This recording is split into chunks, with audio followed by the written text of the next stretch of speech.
bring snacks. What's going on, everybody? Your boy Sin coming at you straight from the Anime Vault, where we're going to keep this retro. We're going to dig into the crates and find out what animes have inspired me to make me the otaku that I am today. And this week, we're focusing on Project A-ko, the movie from 1986. So let's just start with why this thing has stuck with me throughout the years.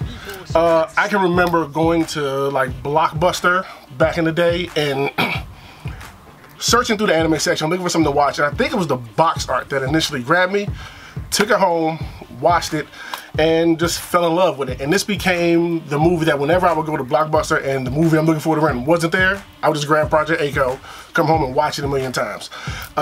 It could be that maybe A-ko was my first waifu. Could be. And it could be that the action I thought was absolutely amazing at the time, and I just couldn't get enough of it considering I'm such an action junkie. But that's the reason why it's kind of stuck with me all these years, and I was happy to go and revisit it after all this time and see if it still stands up to the test of time. So, briefly, let me explain to you what this movie's about. And with doing that, I tried to wrap my head on how to explain it to y'all, and I just couldn't figure out. We'll get into why a little bit later. So for now, I'm just going to read you the description the Anime News Network puts up to describe this anime. 16 years have passed since a mysterious alien ship crashed on Earth. Graviton City, once leveled by the ship's crash, is now a bustling metropolis.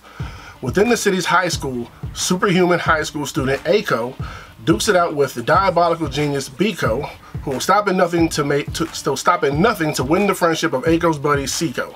Meanwhile, in outer space, another alien ship is on course towards Earth to find the planet's lost princess. Basically what it's about. Now, the question is, does this stand up to the test of time? And unfortunately, it does not. And that hurt going back and watching this. But let's just start at the beginning. Usually we start off with, does the intro still slap? Is it still catchy? Is it still fire? Unfortunately, we cannot do that this time because it is a movie. There was no intro to do so. So we're going to bypass that completely and move straight to the characters and if they stand up to the test of time. And the truth is, they do not. All of them are very surface. All of them are very bland. A-ko's the late girl to school every day, and she has superhuman strength. Why? I don't know. They never tell us that. It's kind of frustrating. Now, I do know that A-ko does have like a 4-episode OVA and then like another 2-episode one. Maybe they explain that there, but there's no mention of it in the movie whatsoever. You're just supposed to sit back, relax, rock with it. Same thing with C-ko. She's a whiny, chipper, little annoying brat. No depth, nothing there. And the same thing with B-ko as well. Like, diabolical genius, wants to fight A-ko every day. That's it. There's nothing there to it. So now let's move on to the next topic, which is how does it hold up after all this time within this genre itself? With this being a action comedy, I can honestly say that I didn't know it was supposed to be a comedy until recently. I've never laughed at this thing once all the times watching. I was watching this for strictly action. So as far as the comedy point, it kind of falls flat in that department. Now on the action side of things, it still holds up after all these years. The fight between A-ko and B-ko is still probably one of my favorite fights of all time in anime. And I was worried going into it. Watching it, I'm not feeling it like I used to back in the day, and I'm wondering, did I hype up this battle in my head so much that when it got to it, I'm looking at the choreography and the pacing and the moves they're doing on each other, I'm like, okay, no, this fight still slaps. It's still good. I definitely appreciate it. And the other action scenes throughout the movie, you know, work as well. So in that department, 2 thumbs up. Now, overall, did it stand up to the test of time? Unfortunately, no. And one of the reasons why I had a problem with describing this movie, everything else they explain, like about the aliens and the spaceships and the city, means nothing whatsoever in this movie at all. It is strictly about A-ko and B-ko fighting over C-ko to be their friend, if you know what I mean.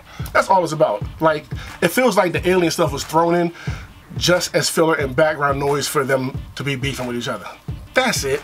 And honestly, I was very disappointed. It's still gonna hold a place within my heart going forward, but it was tough for me to get through it, except for the action scenes. Do me a favor, let me know in the comments below what you thought. Did you find C-ko as annoying as ever as I did? Tell me if you know where she got her powers from. Please let me know in the comments because I'm confused and that's a question I would like to know. But that was Anime Vault for this week. Until next time, I'm out of here.